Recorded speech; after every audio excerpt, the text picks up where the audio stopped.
I appreciate it. I am so excited to introduce you to Reagan. Reagan has a long history of working with kids, and she graduated with her master's in counseling from the University of Tennessee, served as a school counselor for 15 years, and is now working on her license to be a mental health provider in private practice. She also introduced a program called Go Golden, which is in its 12th year of success at the charter school, but has also been introduced to other schools and was recognized by the state of Tennessee. It's an amazing program for anti-bullying and building integrity in kids. When this topic came across in our survey as one of the top topics that people were really interested in, I immediately thought of Reagan.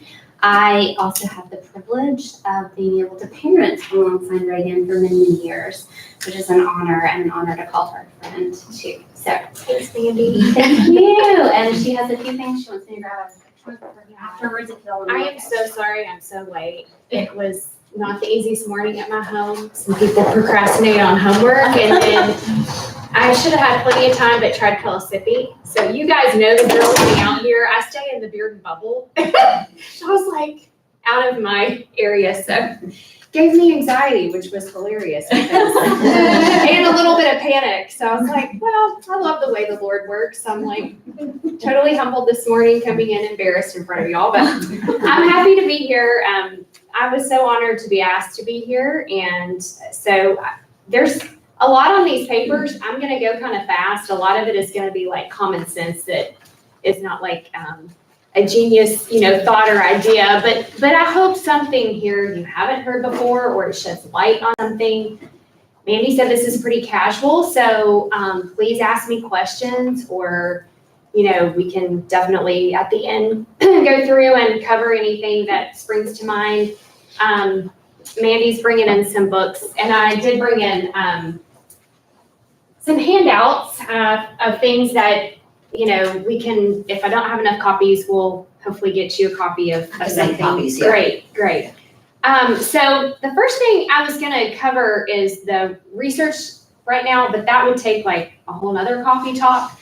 But I don't think any of us would be surprised to hear, I did like a skim of the latest research, that anxiety and depression has increased a lot. It was already on the rise before the pandemic, but not surprising to any of us as parents, it has gone up even more post-pandemic. You've probably seen data that's come out recently where they're saying we have lost in our academic progress and math and reading. Broke my heart for teachers, broke my heart for kids. So we're in a really tough time as parents. I mean, we're parenting everything from managing screen time to managing really busy life schedules to managing post-pandemic, the aftermath of things that came forth from that. And it's just not easy. It's never an easy time to parent. Each generation has their challenges. These are ours. So I wanted to just give you, and by the way, they are starting to do screenings for anxiety. So when you take your child to the pediatrician, has anybody encountered that where your pediatrician's done any screening? Okay. Did they have, do you mind if I ask your child's age and how they did it? It was, they were going into 6th and going into 8th. So, okay. And it was a survey. Okay. Actually, I think that was just for the 8th grader, kind of fill out beforehand. Yes. Yeah. Okay. I saw another one similar for anybody else. Okay. I'm really happy about that. I love pediatricians. I love ours, but I would not say as a whole over my years in school counseling and now in the clinical work that pediatricians, they sometimes don't get into the area of mental health. And so I hope that over the next decade, we see a bigger progression toward that. You'll have some who do more so than others. So I just, at the top, wanted you guys to have some technical terms because this stuff can get confusing. So this is what I went back to grad school for, 2 years ago.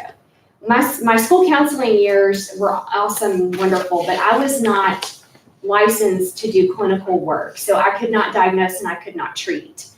Now, thankfully I can. So I got my temp license with the state this summer. And so when I went back to graduate school, I spent a whole class on the DSM-5, which most of you have heard of. It's like a huge book that's got every diagnosable condition listed.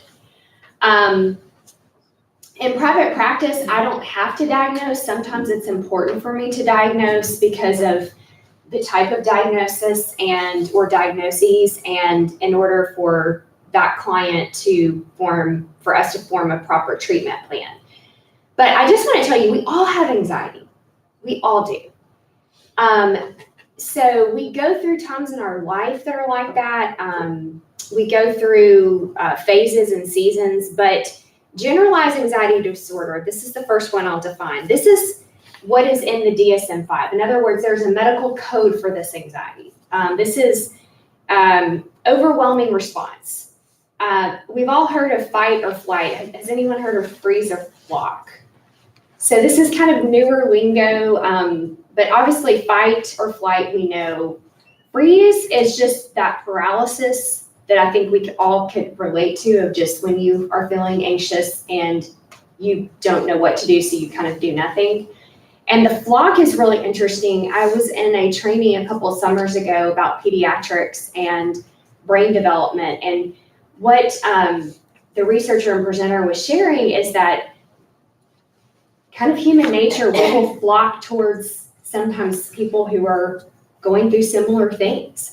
And so sometimes you might see that with children, where children who are going through difficult times, or maybe who have anxiety, will kind of come together.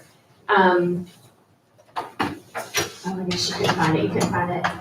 Oh, I'm sorry. I'll go grab it when I'm done. Thanks for trying to make me. So when that happens, it's not that it's a bad thing. It's just something to be aware of as parents, that, if you're noticing anxious tendencies, and even like within yourself, sometimes it's a contagion. Anxiety is. We all know this, but it's worth mentioning. So with generalized anxiety disorder, the child would have intense reactions. There's overarching worry about life and cases of what ifs all the time. It can cause avoidance. It can cause excessive or unrealistic worry. You want to look for worry that's disproportionate to the situation. So we're all going to have, apprehension at times approaching things. And that's where getting to know your child and continually getting to know your child as they grow up and change is really helpful. But this in children can come across as anger. A lot of times with boys it does. It's anger, sadness, clinginess, a general feeling of dread, and the unpredictability of situations is what really can cause a lot of that dread. Does that make sense? Okay. Now, these others, you can just look through. These are gonna be under the umbrella of anxiety, but they are different types, like phobias, social anxiety disorder. That's fear of being judged or not accepted. So if you have a child who feels like people are always whispering about them, or always talking about them, or feels like they're going to walk into a setting and everyone will look at them and judge them, that is social anxiety disorder. And I'm like really glossing these terms here, but just want to kind of hit the high notes. Separation anxiety disorder, I don't really think needs much of an explanation. We did see a rise in that post-pandemic because, as you can imagine, your kids were like little birdies with you and your flock. And then when everyone kind of had to fly the nest again, some children really began to get anxious. This can also happen. I've just noticed this. I have no data to back this up, but over the years in the schools, if families would move houses, I saw this, especially if a family moved from a small house to a big house and the rooms were further apart, I would see separation anxiety kind of kick in. Panic disorder is a very specific type Panic attacks, anxiety attacks are legitimate. They can make a child or adult feel like they're going to die, feel like they can't breathe. It is a true medical situation that is not to be dismissed. However, through treatment, they can get better. I have a client right now, an adult who has had panic disorder since childhood trauma, and we are working through lessening those, and it's been really cool to see her go months without having a panic attack, but that is a repeated ongoing situation.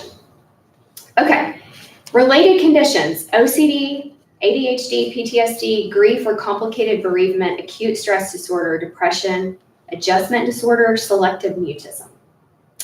These are things, once again, that are in that DSM-5 that a lot of times can happen at the same time as anxiety. So this is not to be confused with, like if we can be an anxious person, but not be diagnosed with generalized anxiety disorder. So we're gonna look at the duration, how far reaching it is, and if it's impacting the quality of life. If it's impacting the quality of life, then that would mean the whole family is kind of feeling this person's feelings. Or it's touching on one or more areas of life. For a child, that would be school, home life, and extracurriculars and socialization. And so, once again, there's no scientific test to diagnose a lot of these. It's someone who can go in there. So I actually put that on professionals who can diagnose anxiety disorders. I'll jump to that. This can get very confusing for people. I didn't really understand this till I went back to grad school a couple of years ago. Psychologists, licensed professional counselors, mental health service providers, that's what I have my temp license as. The mental health service provider just means I can diagnose. So if you ever take your child to just an LPC, they technically, by the state law, are not supposed to diagnose, just an FYI. I don't know why the state even still does So that. what is LPC? A licensed professional counselor, they can Counselor. treat, Yep. but they cannot diagnose, and they're not technically supposed to treat anything clinical. Right, okay. So you just talk to them. Yeah. Yeah, I think at school, they have counselors at school, right? Those are LPCs? No, well, it depends. Like my licensure in Knox County or in the state of Tennessee was as a school counselor. Right. So that was I still technically have that licensure. So I could not diagnose or treat. I want you all to be informed of this because if you ever need a diagnosis, I just don't want you to spend time or money going somewhere where you're not going to get what you're expecting. A licensed clinical social worker can diagnose and treat. Licensed marital and family therapists can diagnose and treat. Psychiatrists, of course, we would all kind of assume that. Medical doctors and advanced nurse practitioners. It's a really cool sect of, I love advanced nurse practitioners. I've had a lot of success sending clients to see them because sometimes a child or an adult will need a psychiatrist. And psychiatrists are going to view the person through the medical model. And so will an advanced nurse practitioner. But an advanced nurse practitioner is a good professional to go to if it's not like a severe situation that needs a ton of assessments. And like I have a friend who worked at the McNabb Center for years, and that's all she did all day long was work with families, work on the diagnosing, work on medication management. So I put an asterisk on those who can prescribe medication. I cannot prescribe medication. A psychologist cannot prescribe medication. That sometimes surprises people. The only people who can, think about the medical lens, an MD, a psychiatrist who's a type of MD, and then the advanced nurse practitioners. I can work with a client to answer some questions about medicine, but I cannot prescribe. And my knowledge base is going to reach a dead end. Like I'm not trained in that. So anybody have any questions about that part? Okay, so we go back to the front. You almost always see, for example, anxiety and ADHD together. You always see anxiety and OCD together. Grief in children. Grief in children is huge. I really have felt called over the years to work with people with grief. And when a child is grieving, they will, like some of these symptoms I'm about to go over, you will see those quite a bit. And grief can come from so many different things in life. Things that sometimes even surprise us, but we have to continually look through the lens of a child. And it's sometimes hard because we're adults. But the ways to respond, you want to be checking for patterns, things that you're seeing repeat. Is this impacting the quality of life? Is this just been a few days, a few weeks? Did things shift and go back? Or is this lingering or coming up pretty regularly?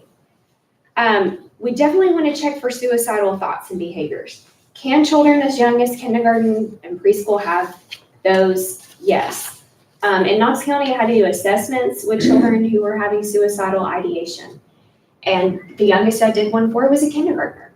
That kindergartner did not really understand what they were saying, but they were overwhelmed.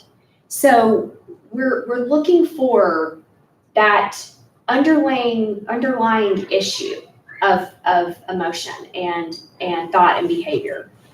So if a child says, I just don't want to live anymore, I just can't do this anymore, those are things we want to delve into and get to more of the root of. Do they mean that?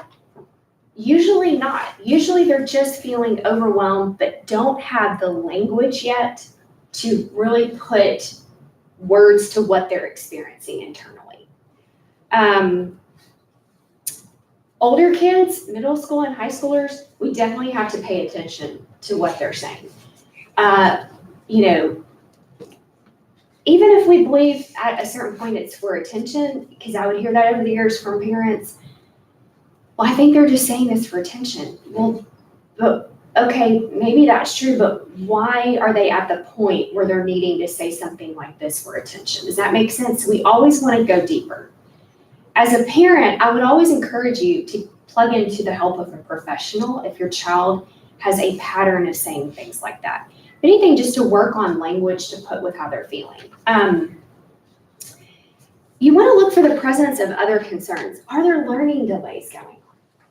Learning delays can cause a lot of anxiety, especially in schools like ESK, like Sequoia, where I was, where the child is in the classroom and they look around and everyone is pretty intelligent, the parents are intelligent, everyone's kind of rocking and rolling and getting these concepts and moving forward. And if a child is sitting there feeling like, I don't get this, that can cause a lot of internalization and shame of emotions. And a lot of times kids don't want to speak up to say, I'm not understanding this. This can especially start to happen as children age into middle and high school and the academics get more rigorous.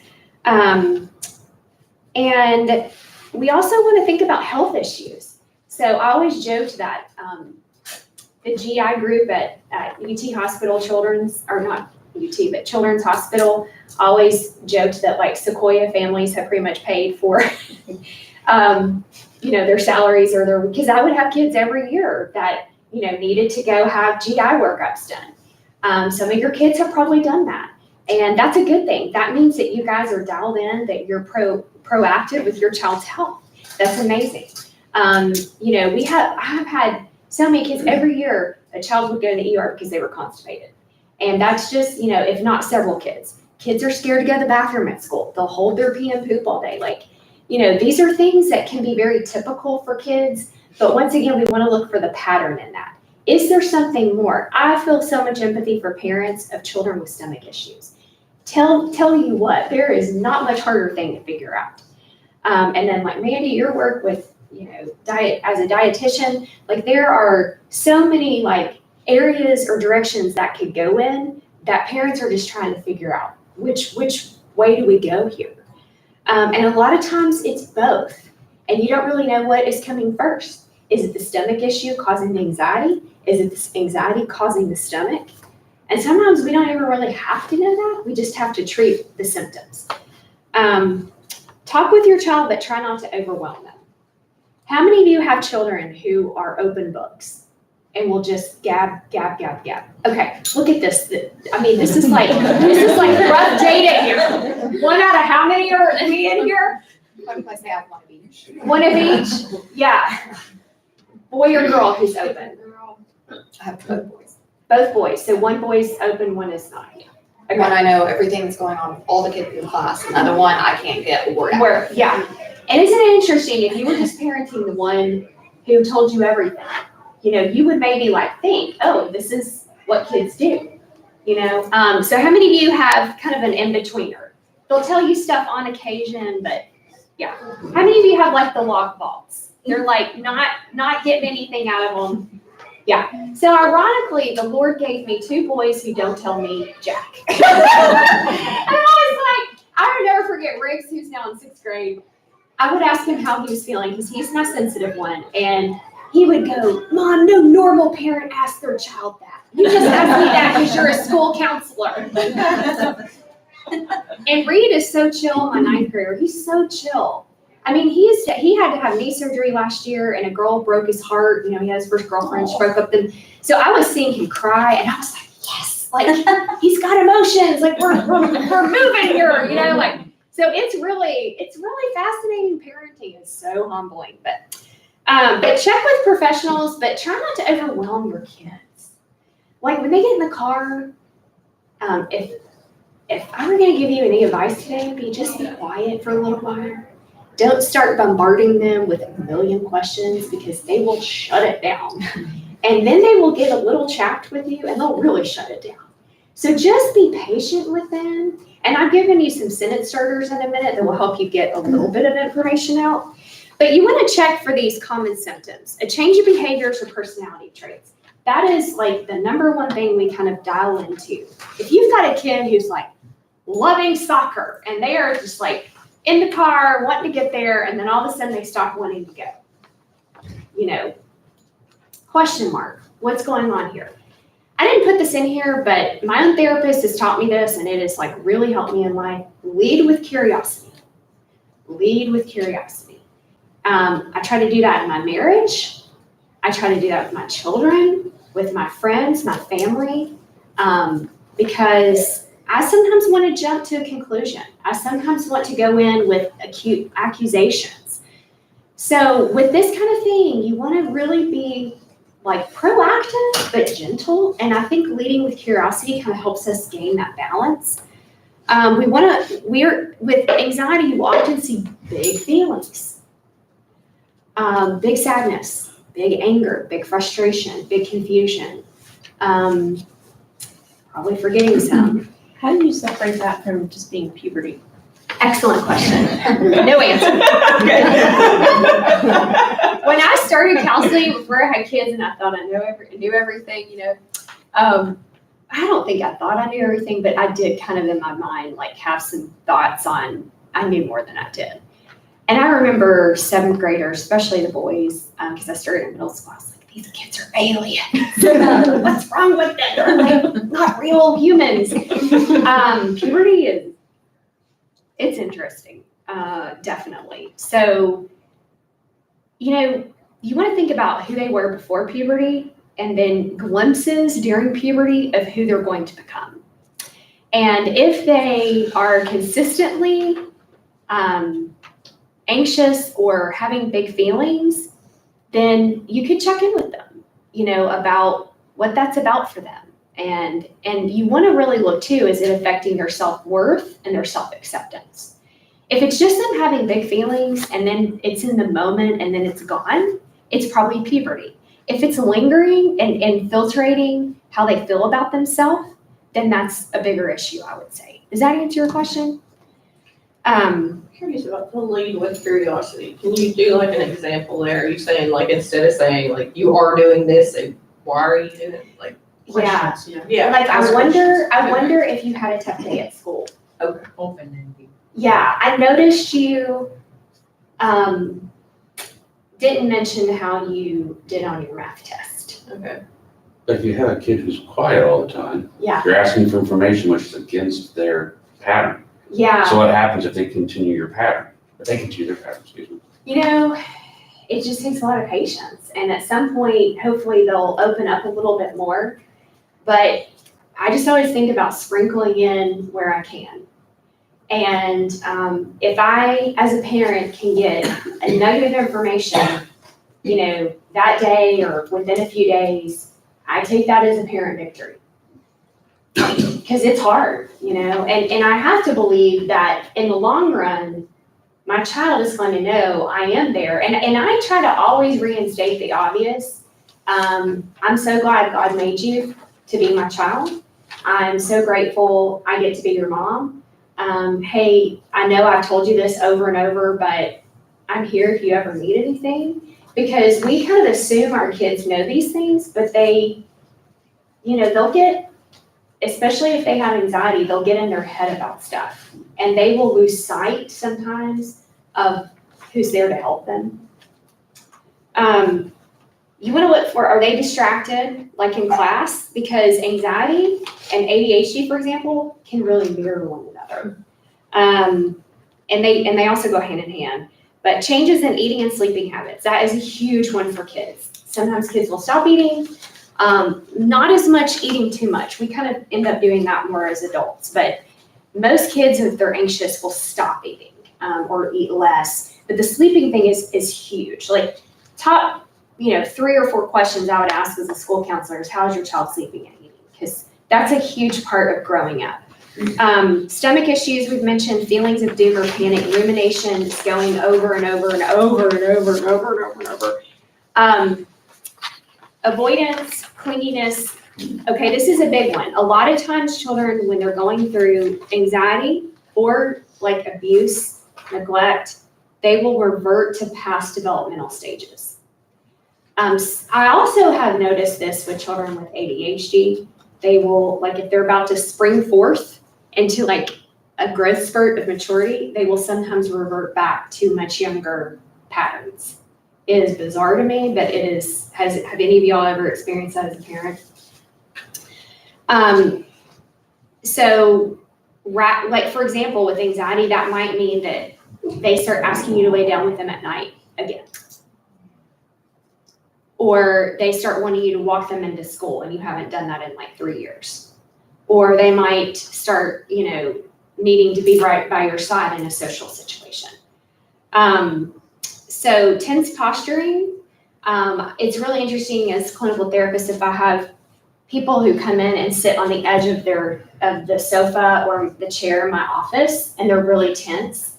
It's almost always a given they struggle with anxiety because they can't even like sit back in the chair. So you will notice like tense posturing. Some kids, it's constant moving. Like that's how their anxiety plays out. Inability to rest, relax, and reset.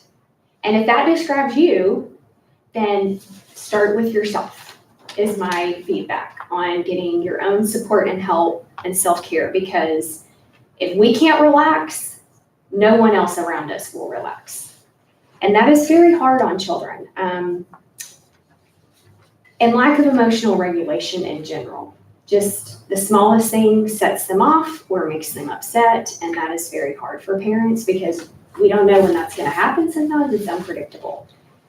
I've already gone through professionals who can diagnose. Okay, speaking of parenting, not to call anybody out here, but it really, a lot of this starts with us. It's not to say that we cause this, but sometimes we contribute to it greatly. So these are parenting styles I've seen over the years that can contribute to anxiety. And I'm not calling y'all out. Remember, I'm doing this too. I am guilty of multiple ones of these. Over-parenting and fixing all the problems. There's a book I reference at the end here called How to Raise an Adult. We read that as a book club. Yay! Several years ago, Miranda Clark and I Great. facilitated a discussion about that. It was a great book. It's a great book. Yeah. I did a book club with it at Sequoia years ago. I think she's come out with newer books since then, but like I still go back to that book a lot when I'm working with parents because that book, I mean, she gives so much qualitative research and then she cites quantitative research that other people have done. but she's looking at why like 20-year-olds are struggling in the workplace and in relationships and in life. And she interviewed, it was really fascinating who all she interviewed everyone from like, Wall Street, people in Wall Street employing 20-year-olds to West Point. It was very fascinating. College admissions.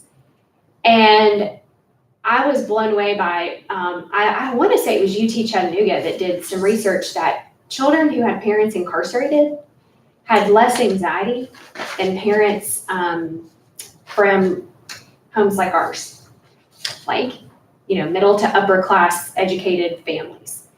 And when I read that, I just put the book down because I was like, I actually think I probably cried a little bit because, I just saw this at Sequoia a lot with great families, but my goodness, did I have some anxious children. And even in my own home, when we set the bar high, whether that's just intrinsically how we're wired or we're modeling that or reinforcing that or hoping for that or encouraging that.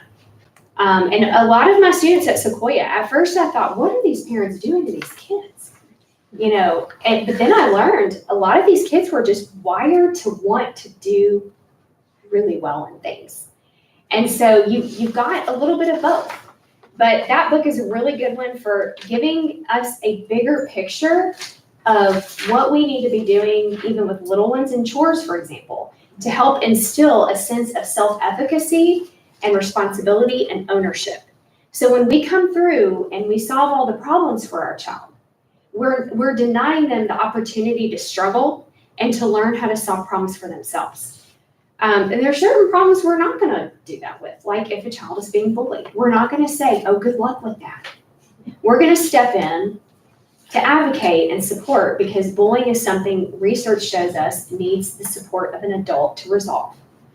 But absentee parenting, does this happen in schools like yours? Of course it does. Once again, I don't want to call anybody out, but in situations where, both parents are working, like my husband and I, try to think about that afternoon and morning balance of which one of us is going to be present. If there is a nanny or a babysitter involved, that's not a bad thing.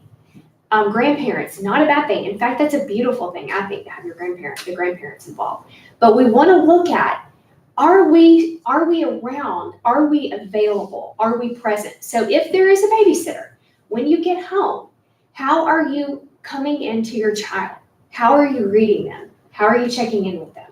So it's that quality time that we have to really look at balancing. I saw a lot of absentee parenting over my years as a school counselor, not just at Sequoia and other schools too. I see it with, some acquaintances I know of, where parents aren't exactly present, and that can cause a ton of anxiety in children. Shame-based parenting, I am super passionate about this one. If you don't know Brené Brown, most people do, but she has done a ton of research on shame-based parenting. Please dial into her books on shame, perfectionism, etc. Shame-based parenting emphasizes what we do. So it's all about what you do and not about who you are. God created us. He loves us through a non-shame-based model because it's about who we are and not about what we do. Now, what we do is important and matters. I'm not saying it doesn't. But at the end of the day, who we are as a person is what is most valuable, not what we do.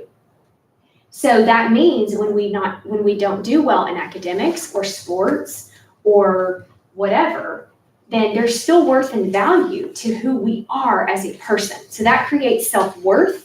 That creates self-acceptance. Self-esteem, which is what we all grew up with, was a failed effort to instill this. Self-esteem ended up turning things into what you do is most important. That's when the whole giving out trophies for everything started, trying to make things equal and fair for everybody, which is impossible. So that can create some stress because if we set the bar here, and it's always about what you do, and you get straight A's every single time, and you get a C on something, well, then a child's world can come crashing down. So they may do this to themselves, and make it about what they do, but we as the parents need to be focusing on who they are. So we want to separate the anxiety and the behavior as its own thing, because we're all made of parts. We all have different parts of our soul. And so the anxiety is a part of our child, or could be a part of our child, but it is not the whole child. Does that make sense? Sorry, I can preach on that. Enabling parenting, looking the other way. Oh, I totally don't see you being a little, or I totally don't see you like being sad right now or needing my support because I'm exhausted and I don't want to deal with this.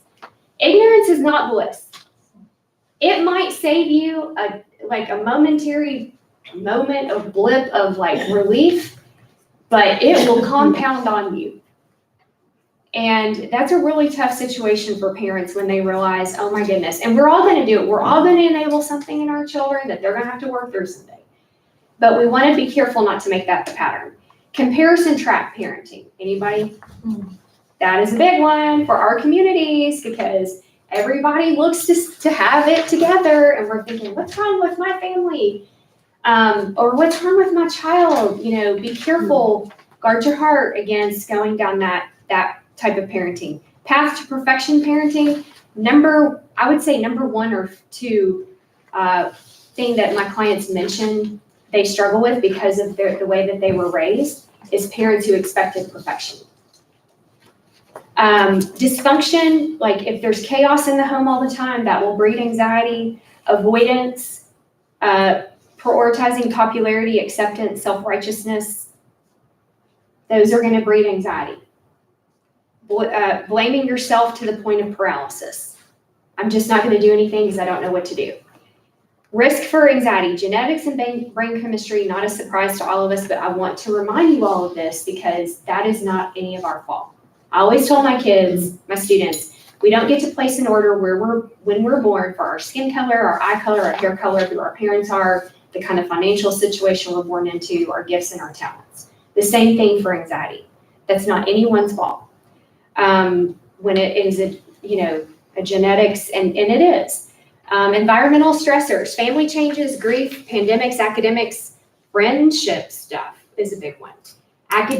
Classroom dynamics. You guys don't have as many kids as a big public school. So these kids are kind of like regrouped every year. And so if there's someone your child does not gel with, that can be difficult. Not that it can in big public schools, but there's like more people to kind of mix it up with. So sometimes in smaller private schools, you'll see a little bit more of that. It's not a bad thing. It's just something to be aware of. Changes like parents getting new jobs, fostering kids or adopting, puberty, friends changing. Like some kids, when they get to middle school, start being cool, and some kids don't get the memo. And they're like, wait, why is this person not talking to me anymore? That can happen with older siblings too.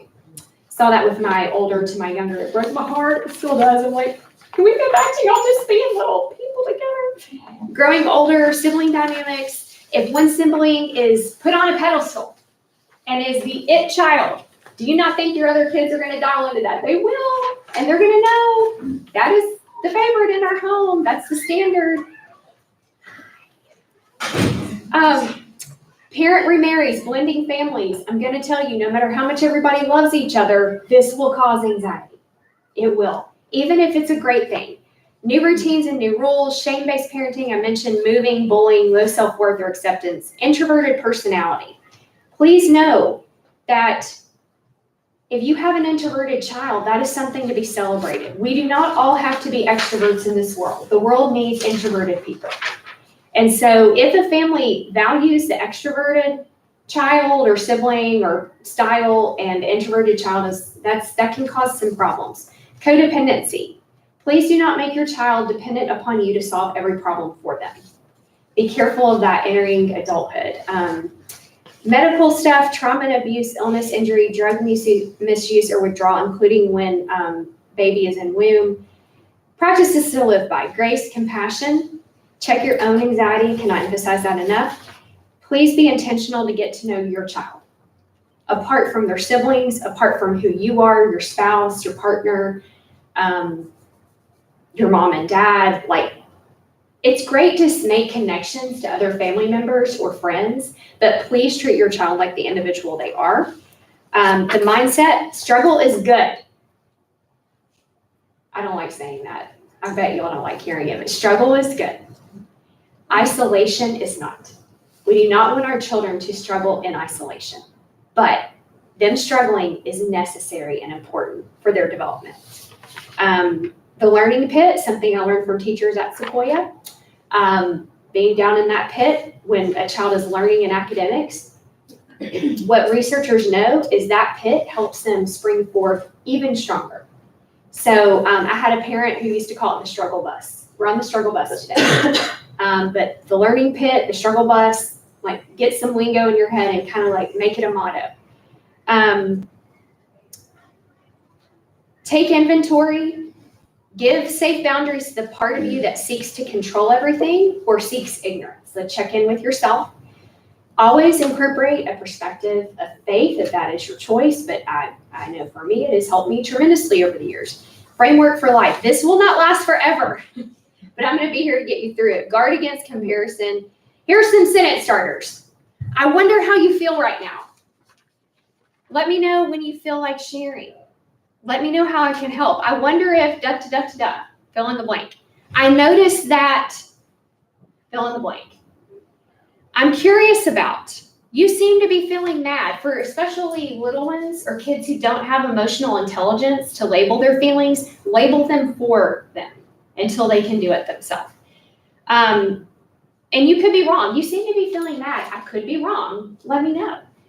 What do you think you might do to solve that problem? So if your child gets in the car and they're telling you about a problem, instead of you immediately offering a solution, I'm wondering what you think you might do to solve that. That seems important to you. So if they tell you something really big about their anxiety in the middle of a million other things, this seems to be important to you. I want to be a good listener for you. Let's circle back to this when we have more time and we're not interrupted. Areas for consideration. Some children are sponge for everybody's feelings. Is anybody raising children like that? They're like sponges. My younger one is like that. Like if anyone is stressed in our house, he has stress. Label feelings often and validate in different ways. I have a feeling scale. If any of you want to take it home, a retired Knox County school counselor drew it. It's very rudimentary, but it looks like the pain scale in the hospital, and it's helped me basically get kids who were selectively mute to talk about their feelings. They would at least label a number. Notice, but be careful not to overanalyze. Is anyone guilty of that? I am overanalyze the heck out of stuff. Or to project. Just because something's making you feel away does not necessarily mean your child is. Think about their personality. The stress buildup, work on resetting. When we go to the beach for fall break, that is like a reset for our stressful beginning of the school year. Maybe it's a trip to Dollywood. Maybe it's a drive through the mountains or a hike. What do you guys do as a family that helps everybody kind of hit the reset button and like breathe for a minute? And I'm not, side note, saying go entertain your kid 24/7 to totally avoid problems, because that won't work. Feeling skills, I'll show you emoji posters. Talks while walking and in the car, because you're not looking at each other. You're just like side by side, and that takes the pressure off kids. How many of you have a child who will open up more in the car than anywhere else? And then right before bed, kids' hearts are tender. They will, like, a lot of times drop a bomb on you and you're exhausted. And you're like, oh, great, here we go. Dig deep, dig deep. And that could be a moment where you're like, if you're really exhausted and you're not going to be patient, this is so important. I'm so glad you told me this. It sounds like you're feeling really sad about this. Let me think about it tonight, and let's circle back at breakfast in the morning. Okay, I'm hurrying. Patience for yourself. Partner with teachers, administrators, and school counselors, please. They're so good at what they do, and they are there when you need them. Check in with your pediatrician. Okay, other referrals for therapy besides mental health therapists, occupational therapists and physical therapists and speech language pathologists are amazing professionals. If your child has anxiety that takes over their body and they've got like a lot of, emotional regulation and movement stuff, they might need a referral to one of these. Or if a child stutters with anxiety, speech language pathologists. There's so many great professionals out there that partner in to support emotional health. Friend time is so important. I cannot encourage this enough. Get comfortable with play dates for your children. I have a lot of parents who get anxious about sleepovers. I totally understand that. I could talk up here a whole other thing about safeguarding your child against sexual abuse because it's a huge passion of mine. But when you find families that you parent similarly to and you feel like there's a trust there, allow for sleepovers, allow for overnight camps, allow for play dates. It's super important for your child as they age to learn they can survive apart from you. And that's also friend time for you, community, getting connected, self-care, y'all can look at that. Here's resources and books. I brought some books there that are in the trunk of my car I could run and go get, but basically you can take this list. The books in my car, a lot of them are for kids. If you go on Amazon and you search for books for kids about anxiety, it will give you, like I had an amazing library of books on feelings that I had to leave behind at my school counseling office that Haley Foley, who took my place, now has, and I'm slowly building, but I'm actually paused working with kids and teens for now. I'm working with adults, like college women through older women and kind of everything in between. I still do work with parents. I love working with parents to coach parents. But after working with kids for almost 20 years and raising my own, I was ready to pause on taking new kids and teenagers onto my caseload. I will eventually get back to it probably. I'm curious about what the latest research shows for treatment of anxiety. Yes. Besides traditional talk therapy, are there some different types of therapies and medications? And what's your feeling about medication for Anxiety. children and, Yes, that's a great question. If I would look at the pattern and the quality of life, if the child is starting to avoid and not want to go to school or be in contact with friends, and is really infiltrating many areas of life, I think that's the point at which you consider medication. I used to have really strong feelings being anti-medication for children because when I started school counseling years and years ago, I thought kids are being over-medicated. Medications have gotten better, and I think prescribers have gotten better to really work with children. But if your child, for example, like ADHD and OCD, there's a lot of research out there that shows medication therapy along with mental health therapy are successful ways to treat.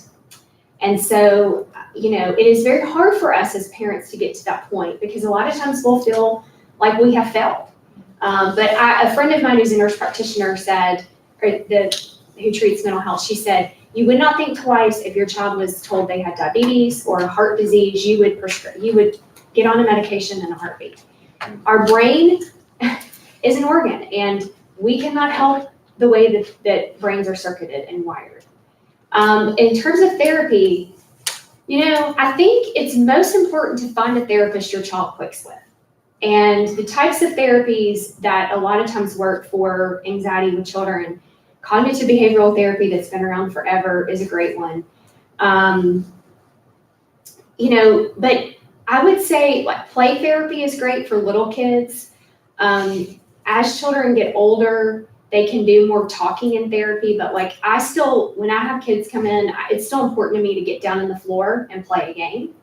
In other words, I'm not going to make them sit there for 45 minutes and talk about their feelings. It's more about the relationship.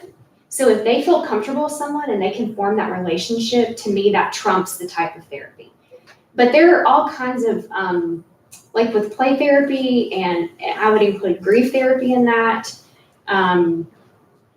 using books, using games, using art, journaling, music.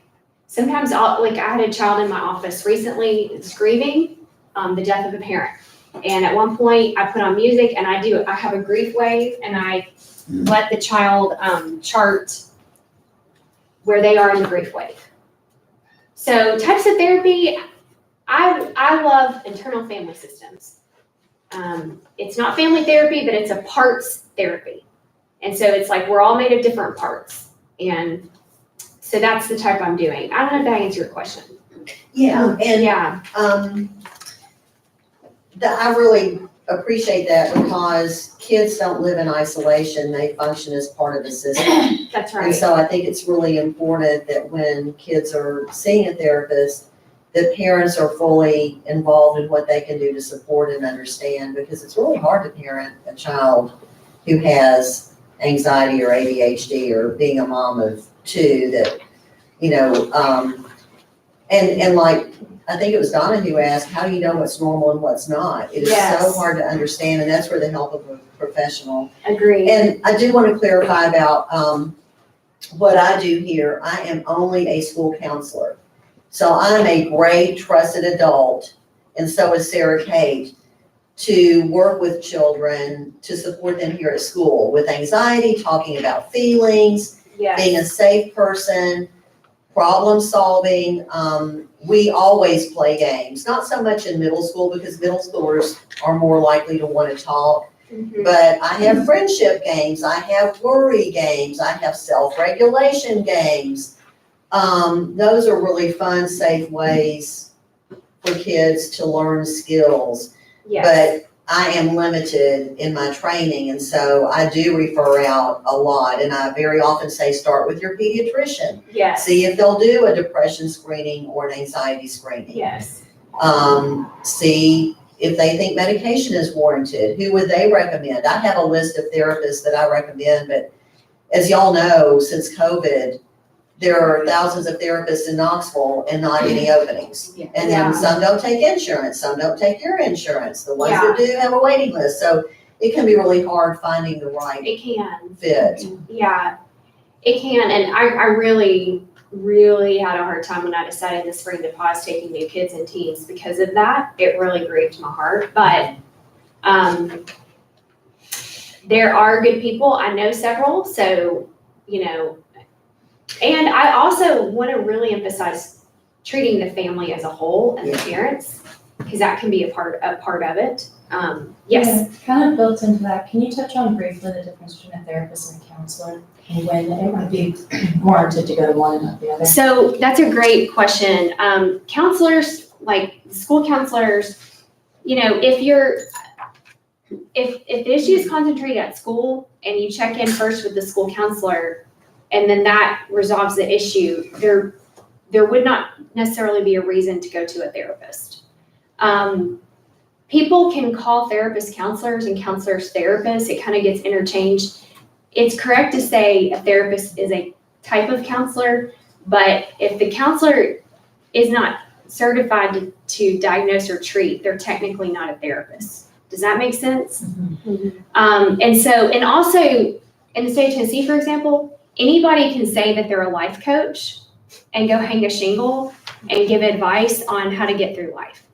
There's some great people out there who do that, but that's why I put this whole thing in here, because I truly didn't understand a lot of this as a school counselor for many years. But just, when you seek out professional help, look at the credentialing next to the name and, just Google it or research it a little bit before, you go to that person. Because as a therapist, with the diagnosing part comes the treatment plan. Like there's so many different types of therapies out there that we train in. Emotionally focused therapy is another type of therapy that my supervisor and I work through training on. It's an attachment therapy. So with anxiety, for example, I should have put that in there, I didn't even think of it. But we're always wanting to bond with our children and form a healthy attachment, not a codependency, but a healthy attachment. So that's a type of therapy that also would come into play with treating anxiety, for example, because maybe there's been an attachment dilemma. So, any other questions? One thing about her practice, she's in Haven Counseling Yes. Center, and if you go to their website, if you are looking for someone, what I like about their website is you can see who is taking new clients and who is not. They have a Yes. color-coded system, which makes it so easy. And there's a description of each provider and whether they work with adults or, Yes. and so I really like that because I it do does too. help take some of the stress off of trying to find. Now, Haven may not take your insurance. We But do not if- take insurance, we're Yeah. cash pay. But you can file your own insurance through what we call a super bill. We generate a super bill. And I'll tell you what, most people don't know this, but in order to use insurance to pay for mental health sessions, you have to have a diagnosis. And so a lot of people don't want that on a medical record. And so like cash pay, it kind of gets like a bad rap, but it gives us the autonomy to diagnose or to not. I got asked the other day by a new client, what is the harm in diagnosing? We have these ongoing discussions and treatment team. I think military, if you go in the military, can still be impacted. Okay. When you're life My kid, they insurance. say we Life pulled insurance. diagnose officially, but just so Yes. you know, this is gonna appear on his record. So Yes. if he, at some point in his life, wants to do this thing, Yes. it's gonna be in his record. It's gonna be there. And it might be contra, Yes. And I think it's gonna be interesting in our children's generation to see how we kind of move through this, you know? I can see it both ways. But anyway, My son is very young, but I do have friends who struggle. And one of the websites, like something that I belong to, it's called Positive Parenting Solutions, which I really love. And she had a speaker about anxiety who has like an online module program called Go Zen, where Yeah. kids I can love watch Go Zen, cartoons. yeah. And so like I recently joined that because I called to make an appointment and I'm probably like, don't need it yet, but just like, it was a year waiting list to get Yeah. into places Wow. for, Yeah, I mean, my my son's son's 5, so the he's pretty young, so I think it's harder to get younger kids into practices. yeah, than it is. older The younger kids. the child, the harder it can be. Yeah, there's limited practitioners who Yes. see different age groups. But I mean, it's just something that's cartoons that they can watch and listen to, Yes. and I'll a way send for them out, to I collect resources, and sometimes I'm good about sending out an email to parents, hey, this is a great resource, but Yeah, yes, goes in, ADT, the Attitude The Attitude Magazine Magazine is excellent. has free webinars and all Yes. kinds of resources if your child has ADHD. There are some wonderful free mindfulness resources. Mhm.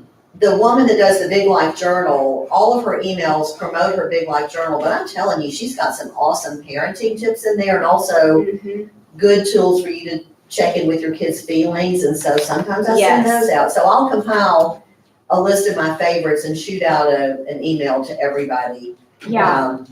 For some things, yeah, resources. We are that I not find short helpful. for amazing resources now. I did the Goes In with some, I would do small groups at school for kids struggling, and the Goes In was really popular with a group of girls I Yeah. worked I with. think mine's a little bit young, but Yeah, I was like, oh, yeah. And Um, I think family law, so I work with a lot of kids that are going through trauma, and I do know that 2 therapists that are accepting right now are Dr. Nancy Brown and Dr. Shannon Wilson, and they're both excellent. So if somebody is currently looking and can't find Yes. anybody, those are 2 that I do know are taking people. it's so hard to say this, but keep calling because like a year is too much. That's Yeah. excessive. Yeah. We at Haven are really good at like, if we get a call, even if I know I'm not gonna take that person, I really get into finding them somebody who can.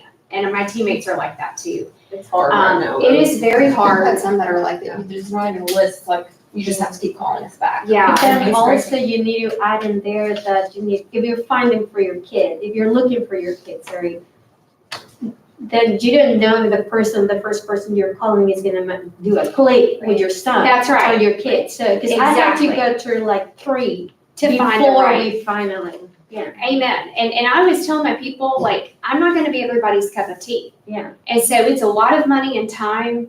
So I say to my clients on the front end, like, I will never have my feelings hurt or take it personally if I'm not the right fit.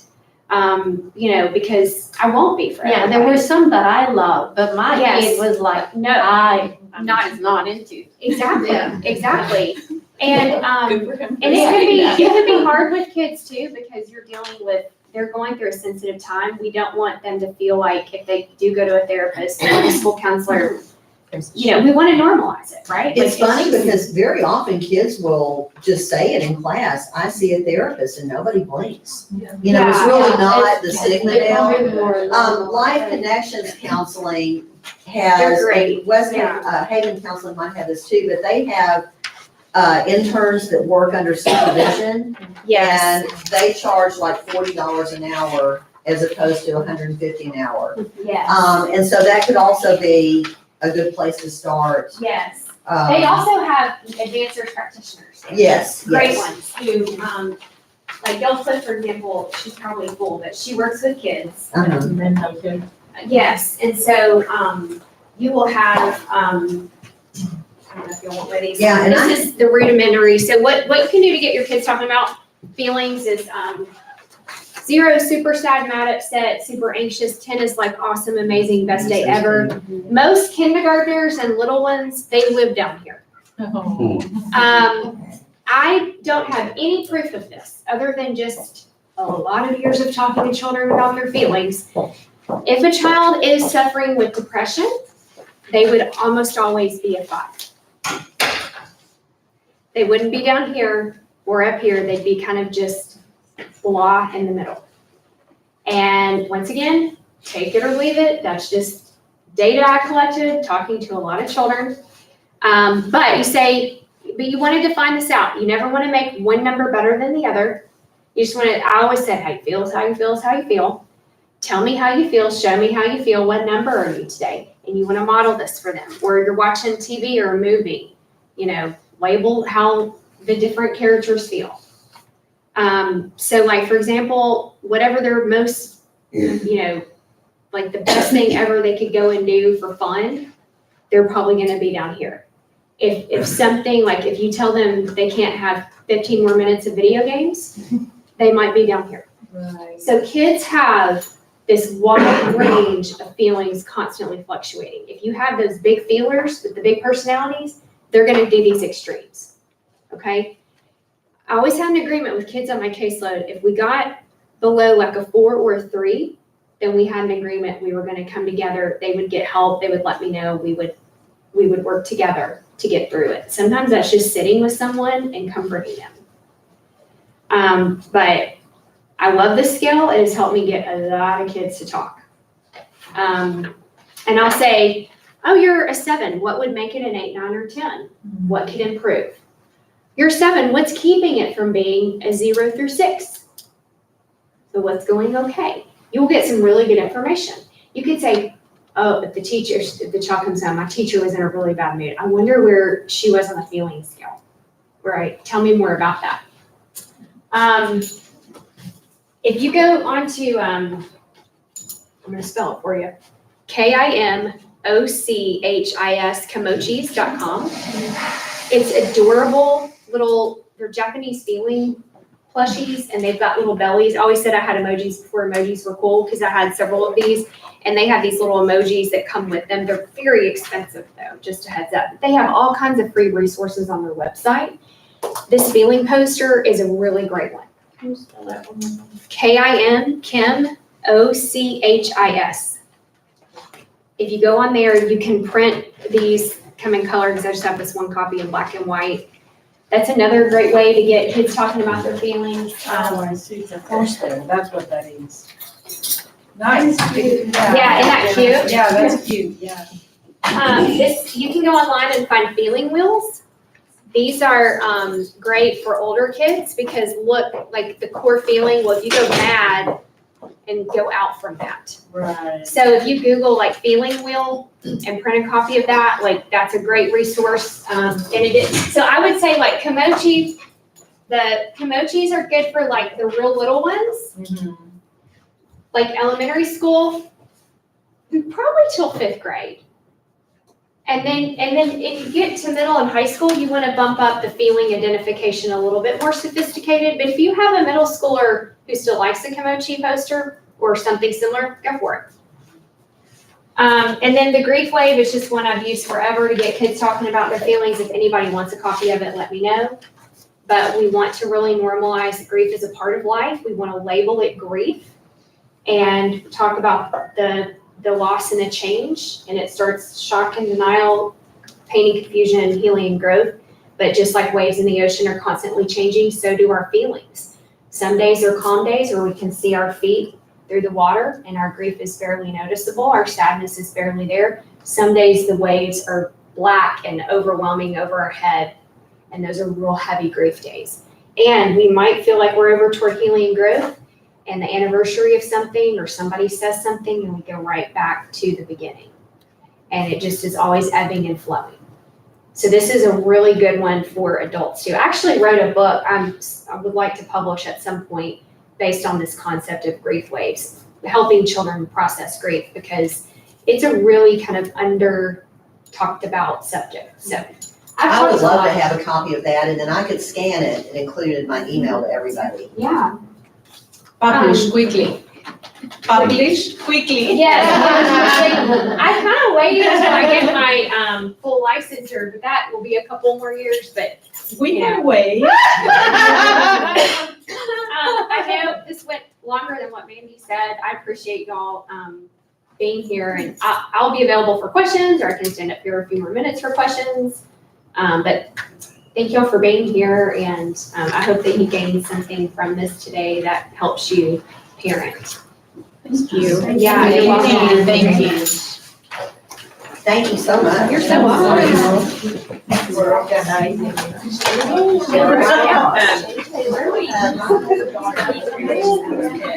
Oh,